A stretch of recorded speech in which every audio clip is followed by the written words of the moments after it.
As cidades do Porto e Vila Nova de Gaia situam-se frente a frente, duas metrópoles cenográficas e com uma grande força icónica que ao longo da sua história sempre tiveram uma ligação muito especial. Cada uma fica localizada na sua margem do Rio Douro, o elemento que as une e separa simultaneamente. A história e o desenvolvimento do Porto e Vila Nova de Gaia sempre dependeram do rio, um dos maiores agentes condicionadores das características económicas e geográficas das duas cidades. Naturalmente, ao longo dos séculos, as populações ribeirinhas de ambas as margens desenvolveram a necessidade de comunicar entre si. E, desde cedo, o gênio do homem contribuiu para que fosse garantida uma travessia rápida e segura do Rio Douro. O rio, com o passar do tempo, deixou de ser um fator de afastamento e as duas cidades ficaram cada vez mais próximas. Todo este cenário que marca atualmente a paisagem, rasgada por autênticas obras-primas da engenharia, esconde séculos de história, traduzidos nas diferentes pontes colocadas ao serviço do desenvolvimento das populações. Há conhecimento da existência de pontes não permanentes, mas pontes temporárias, com um sistema de pontes de barcas desde há séculos, ainda do tempo da ocupação árabe da península. O sistema era um conjunto de pequenas embarcações colocadas paralelamente umas sobre as outras, não é? Onde assentavam as tábuas, não é? Que eram presas com umas correntes. Bem, e por outro lado só servia metade do ano. A outra metade do ano, enfim, a passagem tinha que ser feita por barco a remos. As últimas pontes de barcas, precisamente no princípio do século XIX, que foram construídas, já permitiam alguma, quer dizer, já não era necessário recorrer sempre à sua desmontagem. Mas era um sistema precário e não era muito seguro. E precisamente uma prova dessa falta de segurança deu-se quando, numa situação de pânico, a população da cidade se precipitou para a ponte das barcas que havia na altura, quando da invasão napoleónica, para se refugiar em Vila Nova de Gaia, e a ponte não aguentou. E dá-se assim a tragédia conhecida, não é, da ponte das barcas. As pontes de barcas foram substituídas por novas construções resultantes da evolução da época.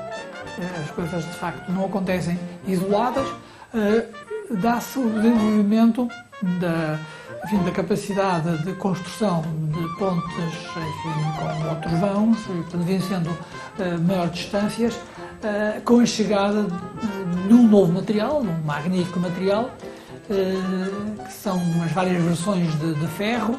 Pode-se considerar a ponte Pêncil uma ponte integrada na primeira geração de pontes modernas que a Revolução Industrial vem proporcionar. E ela é construída num contexto que é, de facto, por assim dizer, o relançamento da vida política e económica em Portugal depois da Guerra Civil. Foi uma ponte suspensa, era suspensa por 8 cabos, com um tabuleiro de madeira. E, portanto, por isso, uma ponte muito flexível, com algumas vibrações, etc. Tinha muitas limitações, elas nem sequer um carro de bois podia passar. A ponte ameaçava ruir e muito rapidamente houve pedido ao Governo, porque foi um concurso internacional, pedir para se abrir um concurso internacional para substituir a ponte Pêncil por uma nova ponte que resolvesse os problemas também do crescimento da cidade à cota alta.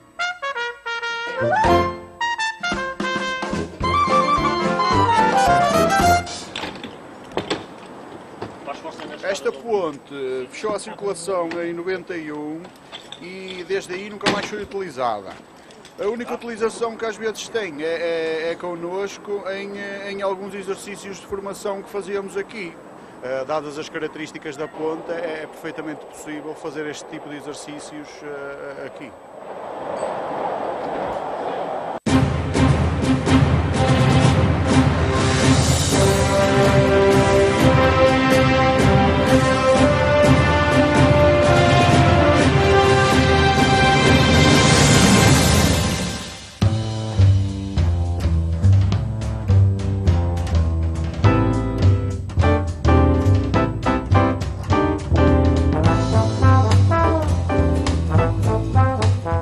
ponte continua ainda hoje a surpreender-nos pela elegância, uma ponte muito leve, muito elegante. Para mim, resulta absolutamente fabuloso que a ponte tenha sido construída em menos de 2 anos e, portanto, estamos a falar de construir um tabuleiro com mais de 300 metros e tudo à força de braços, rolanas e à força de braços. Grande mérito daquele extraordinário empresário que era o Gustavo Eiffel, que, enfim, poucos anos antes, tinha tomado conta da Casa Eiffel, que estava em completa falência. Maria Pia é uma das primeiras, se não talvez a mais importante, a primeira de grande importância que ele faz. Muitíssimo mérito, mas sem dúvida nenhuma, muito mérito do seu principal colaborador, o Teófilo Seyrig. O que é importante da Ponte Maria Pia? É o arco. É conseguir traçar um arco que vencesse um vão de 140 metros. Até então nunca a engenharia tinha conseguido traçar um arco sólido, que se mantivesse, não é? Que conseguisse resolver essa situação. Portanto, atribui-se efetivamente o elemento principal era o arco. Os métodos avançados que já foram usados de cálculo, tendo em conta o vento, portanto, um conjunto de ações que à época não era normal considerar. A ponte é uma ponte muito elegante, é uma ponte quase que transparente, muito simples. Aliás, mostra o gênio do Seyrig, né? E esteve durante talvez demasiados anos em circulação, até que começou a haver um problema, de facto, a nível de segurança, nem tanto. O problema era mais o estrangulamento em termos da circulação, porque é uma ponte, quer dizer, ali tinha que haver uma alternativa.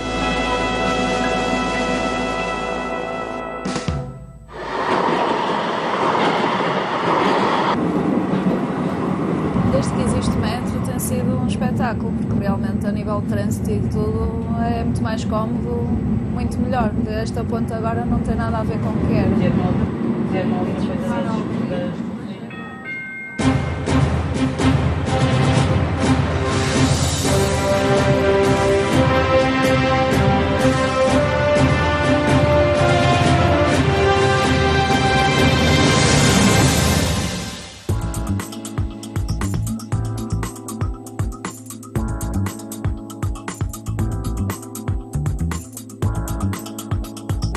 Portanto, é uma ponte fantástica, como é fantástico e merece que se registre.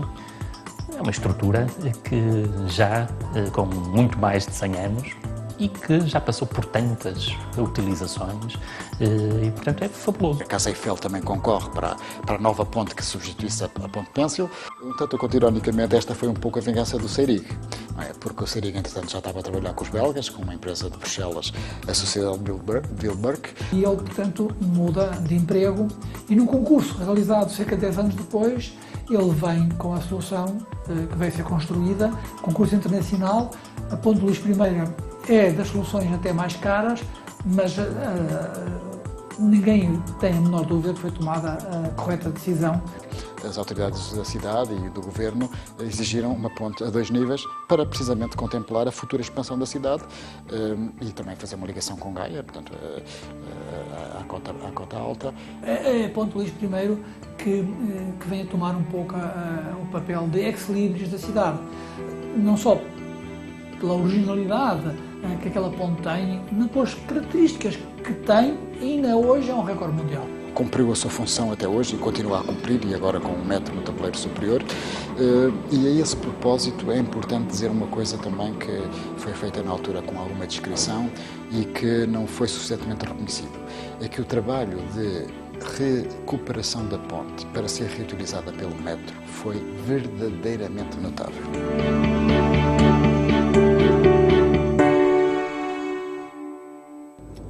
Ora bem, eu utilizo esta ponte já há vários anos.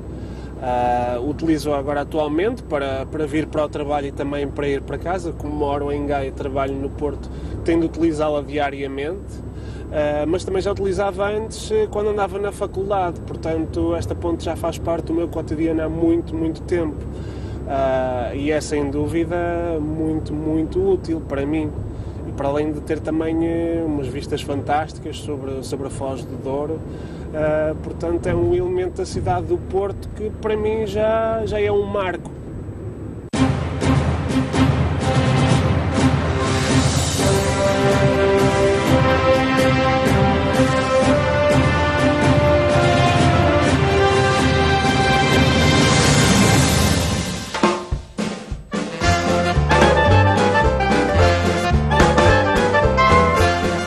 Porto perdeu o século XX. Eu estou particularmente à vontade de fazer isso porque eu sou natural do Porto, mas o Porto, na realidade, perdeu o século XX. Durante o século XIX, foi o palco de todas as grandes manifestações políticas de Portugal. No século XX, é completamente ofuscado. E particularmente durante o período de Estado Novo. Tem que haver sempre um exemplo para justificar, portanto, a regra, não é? Portanto, há sempre um caso, portanto, que prova que houve, de facto, alguma coisa. Não é? Pouco, não é? Mas a ponte da Rábida é, de facto, uma ponte muito importante. Mas sabe-se que desde a década de 30, de 1930, se começava a falar numa nova ponte para o Porto. E mais nos anos 40 que se começou a fazer estudos e tentar definir a localização, e andou-se ali muitos anos a discutir se iria ser uma ponte rodoferroviária ou não. E acaba por desistir da ferrovia e é feita apenas a ponte rodoviária, que lá está. Só na ponte da Rábida, já em meados do século XX, é que foi possível construir uma ponte no Porto com tecnologia completamente portuguesa. Desde projeto às empresas de construção. É uma obra Coimeo das Valias e é uma obra que, por cima, está num local espetacular, sobre a Foz do Rio Douro. É uma obra que me marcou, a desenvolvimento da engenharia, não só portuguesa, mas em todo o mundo. É uma obra de referência. Julgo que, como nunca, foi colocado um esmero imenso em toda a concepção, construção, acompanhamento, etc. Ainda hoje, para toda a gente, é considerada uma ponte muito elegante, muito simples, muito sóbria. Não haverá livro de pontes sério, quase que não inclua a ponte da Rábida. De facto, ela foi recorde mundial quando foi construída, foi um recorde mundial por pouco tempo. Mas o meu professor Edgar Cardoso foi, de facto, um homem notável que construiu pontes belíssimas e outras obras públicas belíssimas por esse país e não só, fora nas colónias também, não é? E a ponte da Rábida é uma ponte magnífica também.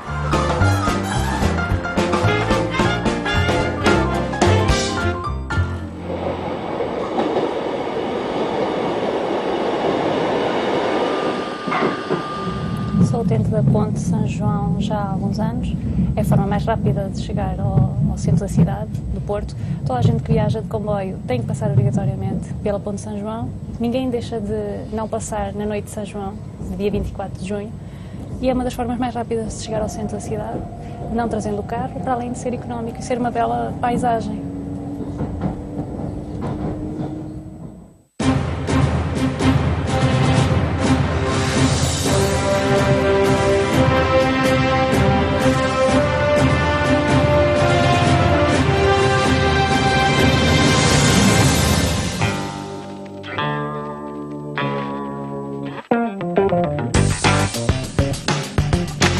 Era óbvio que era necessária uma ligação ferroviária. E finalmente, então, é construída a Ponte de São João pelo professor Edgar Cardoso, que é o seu projetista, que vem, pronto, resolver o problema. Não é? Resolver o problema. É uma ponte moderna, muito sofisticada, é também uma magnífica obra de arte. Não é? Constrói um novo recorde mundial. É uma ponte de características diferentes, porque já não é um arco, como tinha sido a Ponte da Rábida, ou como são as duas do século XIX, é aquilo que nós chamamos de um pórtico. Já vai ter duas linhas, o que, portanto, não há estrangulamento na passagem dos comboios. É uma ponte muito sóbria, muito interessante, continua a ser, efetivamente, para aquele estilo de ponte, para aquele tipo de ponte, continua a ser recorde do mundo e é uma ponte interessantíssima.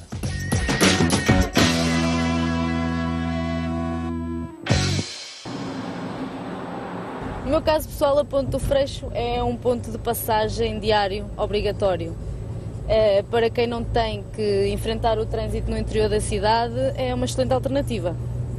Esta ponte acaba por minimizar ainda que ligeiramente os congestionamentos que existem na Ponte da Rábida e na Ponte de Dom Luís.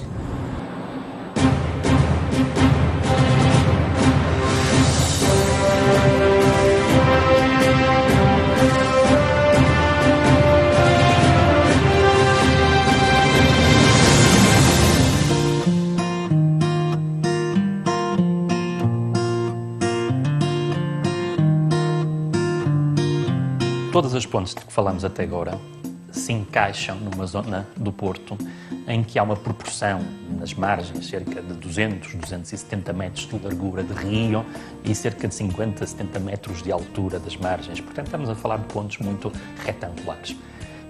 Nessa zona do Freixo, as margens já são muito mais baixas. Depois foi uma obra em que, tanto do lado do Porto, sobretudo do lado do Porto, a obra rodoviária é muito complexa. Optam por fazer uma ponte com características de viaduto, portanto uma autoestrada sobre o rio, e a verdade é que o António Reis faz um esforço para propor soluções mais interessantes. Mas na altura, então, junto ao Autónomo das Estradas, decide optar por uma solução prudência em termos de porventura custos acrescidos, ou tecnicamente uma obra mais complexa, e foi pena. Seguramente não foi a solução mais espetacular. É uma ponte muito racional, simples, não tem a mesma espetacularidade, não é um ícone como as outras pontes.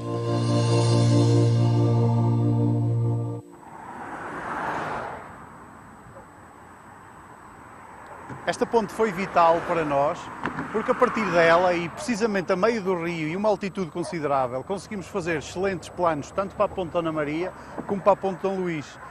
Isso nos serviu a nós, com certeza que também serve muito mais as populações das duas margens do rio, já que conseguem facilmente atravessar ou a pé ou de carro, e vem assim duplicada as hipóteses de atravessar o rio das duas formas.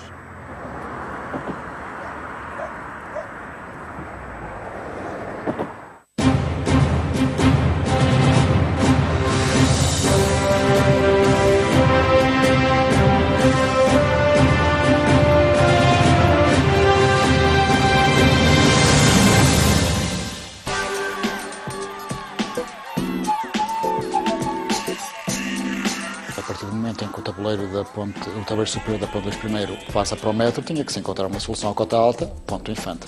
A ponte foi um projeto em que interviu o professor Adão da Fonseca, associado com dois projetistas espanhóis. É uma ponte numa localização muito complicada, porque está aí entre a ponte Maria Pia e a ponte Luís I, portanto a consciência de que qualquer ponte que se coloque nessa zona, mesmo em cima da zona central, do centro histórico do Porto, tem uma exigência muito grande. E destina-se a servir, de um modo especial, o centro do lado do Porto, já que do lado de Gaia ela ainda foi para uma zona que estava construída e, portanto, aí se mantém um trajeto, um traçado mais de autoestrada do que de via urbana. Acho que é uma solução muito feliz, é uma solução não muito convencional, é uma solução de uma ponte em arco, está entre duas pontes em arco, mas é um arco diferente, um arco muito rebaixado, acho que é um símbolo do nosso tempo, como também tem que ser.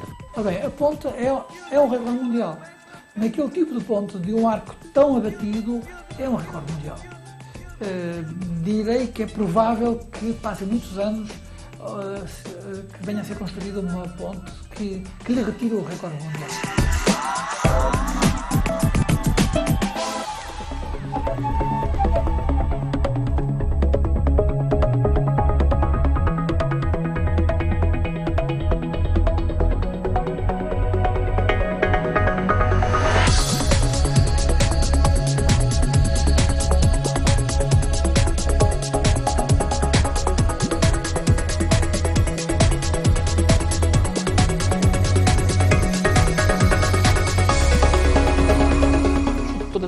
São possíveis de construir.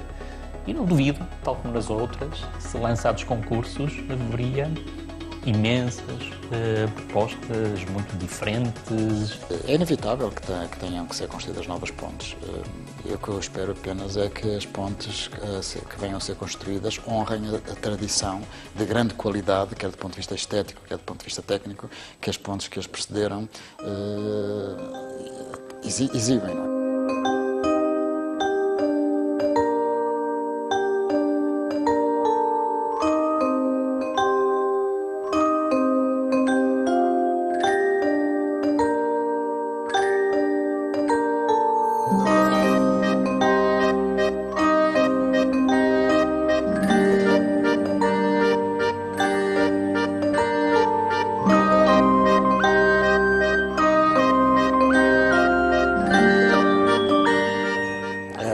facto tem a sorte de se poder orgulhar de ter algumas das mais notáveis obras de engenharia civil, que são, no caso, as pontes. Não é? É preciso ter a percepção, não sendo historiador, que qualquer uma daquelas pontes é património industrial, é património, é uma marca do seu tempo. Temos a obrigação de valorizar aquilo que nos é entregue e as pontes têm uma importância especial porque elas, de facto, elevam-se na paisagem.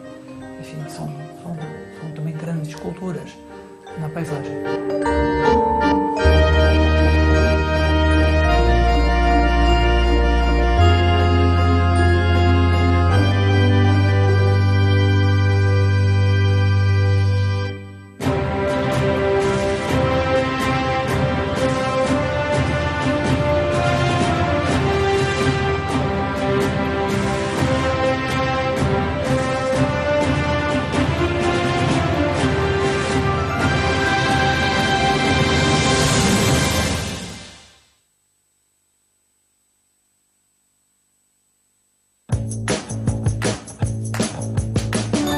Um esmero imenso em toda a concepção, construção, acompanhamento, etc. Ainda hoje, para toda a gente, é considerada uma ponte muito elegante, muito simples, muito sóbria. Não haverá livro de pontes sério, quase que não inclua a ponte da Rábida. De facto, ela foi recorde mundial quando foi construída, foi um recorde mundial por pouco tempo. Mas o professor Edgar Cardoso foi, de facto, um homem notável que construiu pontes belíssimas e outras obras públicas belíssimas por esse país e não só, fora nas colónias também, não é? E a ponte da Rábida é uma ponte magnífica também.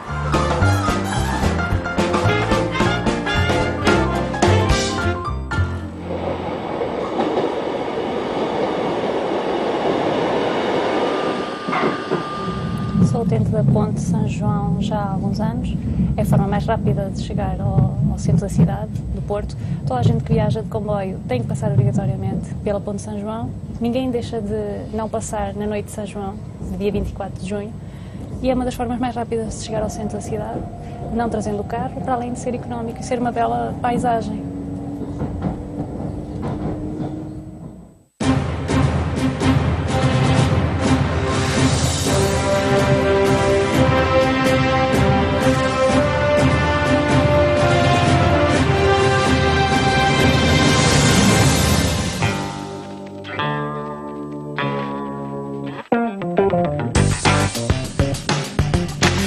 Era óbvio que era necessária uma ligação ferroviária.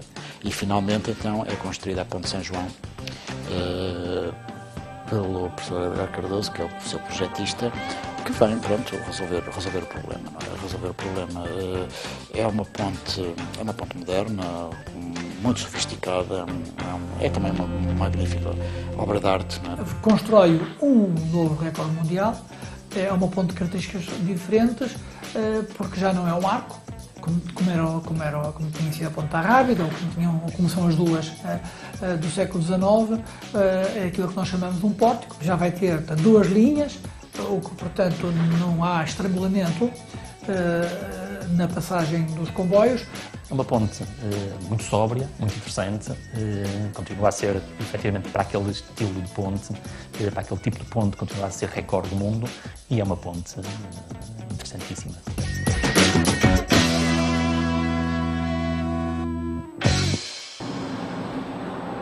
No meu caso pessoal, a Ponte do Freixo é um ponto de passagem diário, obrigatório.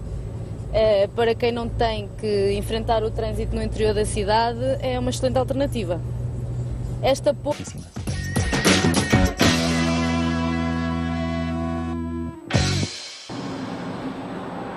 No meu caso pessoal, a Ponte do Freixo é um ponto de passagem diário, obrigatório. Para quem não tem que enfrentar o trânsito no interior da cidade, é uma excelente alternativa. Esta ponte acaba por minimizar ainda que ligeiramente os congestionamentos que existem na Ponte da Rábida e na Ponte de Dom Luís.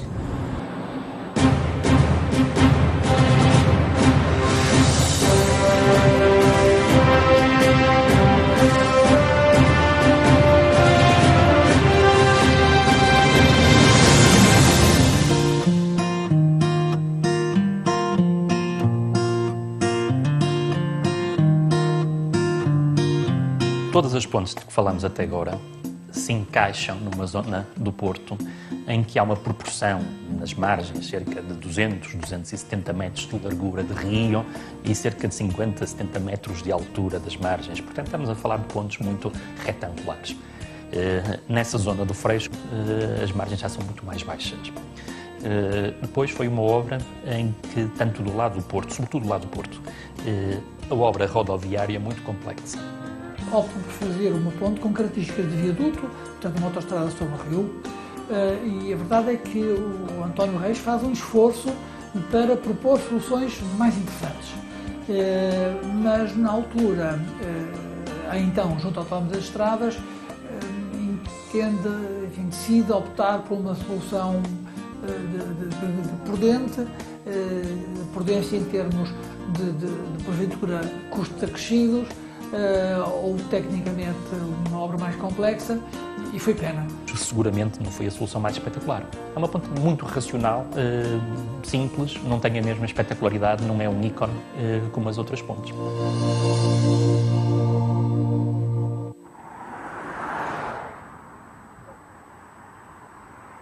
Esta ponte foi vital para nós, porque a partir dela e precisamente a meio do rio e uma altitude considerável, conseguimos fazer excelentes planos, tanto para a ponte Dona Maria como para a ponte Dom Luís. Isso nos serviu a nós, com certeza que também serve muito mais as populações das duas margens do rio, já que conseguem facilmente atravessar ou a pé ou de carro, e vem assim duplicada as hipóteses de atravessar o rio das duas formas.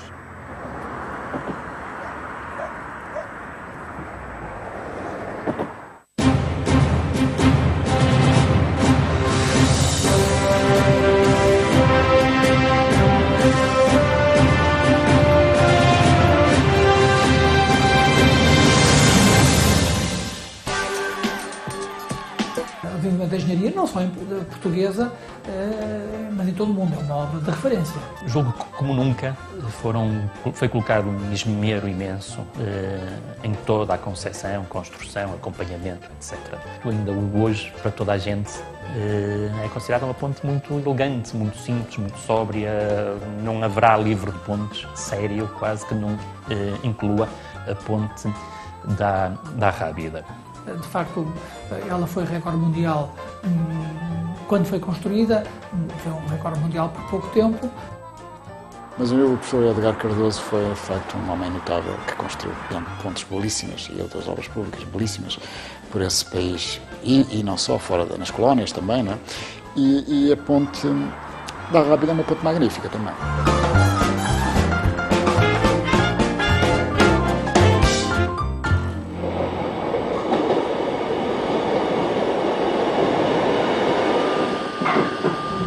Sou utente da ponte de São João já há alguns anos.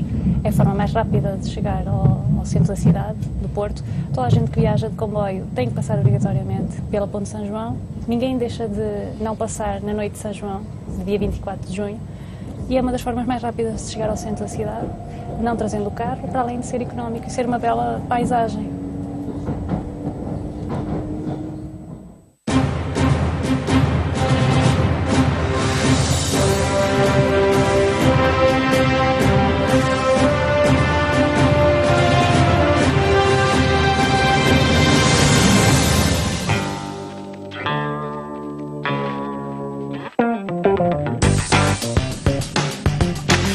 Era óbvio que era necessária uma ligação ferroviária. E finalmente, então, é construída a ponte de São João pelo professor Edgar Cardoso, que é o seu projetista, que vem, pronto, resolver o problema. Não é? Resolver o problema. É uma ponte moderna, muito sofisticada, é também uma magnífica obra de arte. Não é? Constrói um novo recorde mundial, é uma ponte de características diferentes, porque já não é um arco, como tinha sido a ponte da Rábida, ou como são as duas do século XIX, é aquilo que nós chamamos de um pórtico, já vai ter duas linhas, o que, portanto, não há estrangulamento na passagem dos comboios. É uma ponte muito sóbria, muito interessante, continua a ser, efetivamente, para aquele estilo de ponte, para aquele tipo de ponte, continua a ser recorde do mundo, e é uma ponte interessantíssima.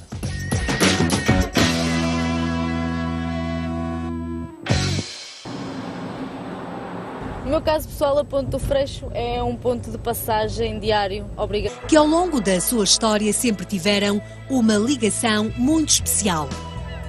Cada uma fica localizada na sua margem do Rio Douro, o elemento que as une e separa simultaneamente.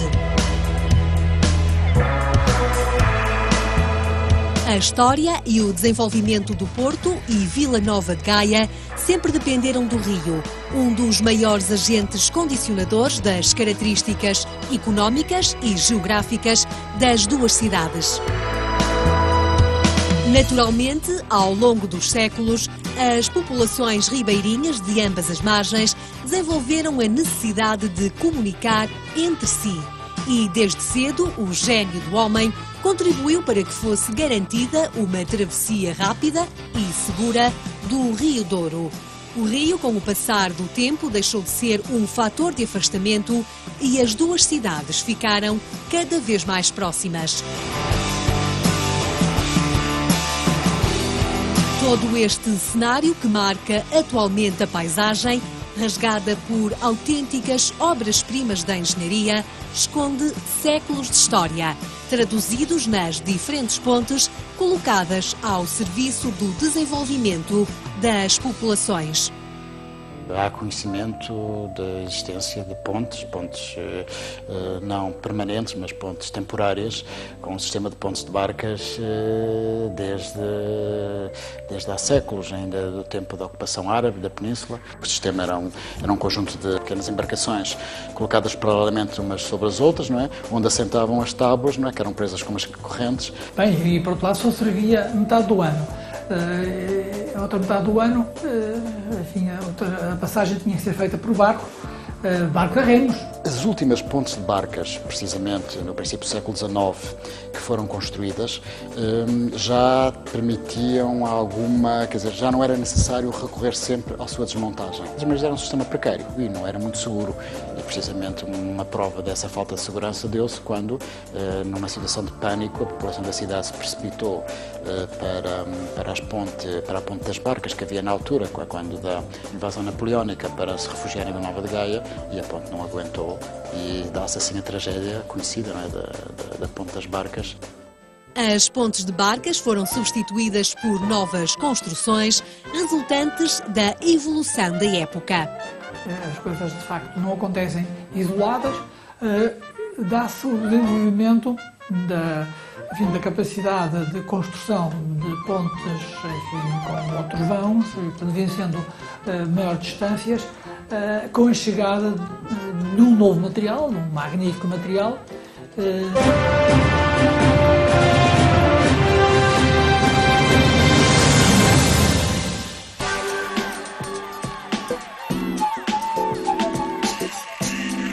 A partir do momento em que o tabuleiro superior da ponte Luís I passa para o metro, tinha que se encontrar uma solução à cota alta, ponto Infante.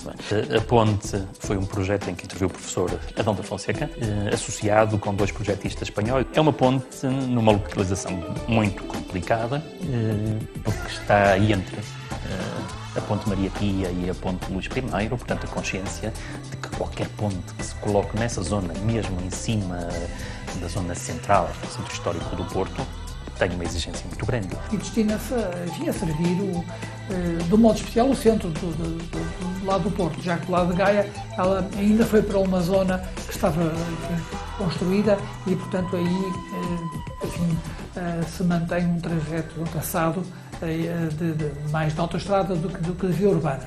Acho que é uma solução muito feliz.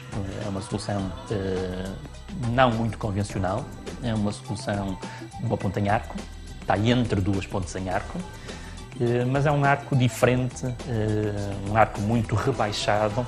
Acho que é um símbolo do nosso tempo, como também tem que ser. Bem, a ponte é um recorde mundial. Naquele tipo de ponte, de um arco tão abatido, é um recorde mundial. Direi que é provável que passem muitos anos que venha a ser construída uma ponte que lhe retire o recorde mundial.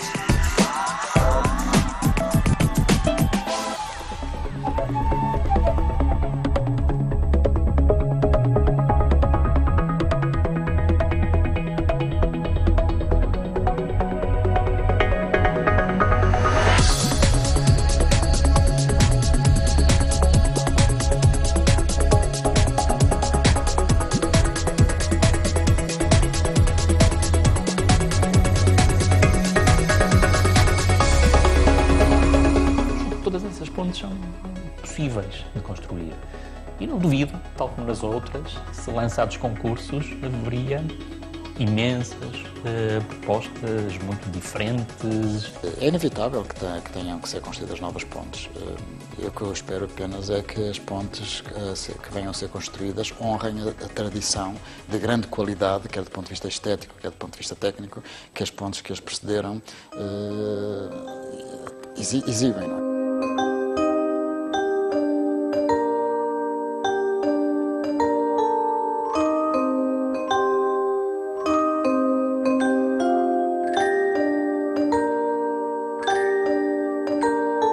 Música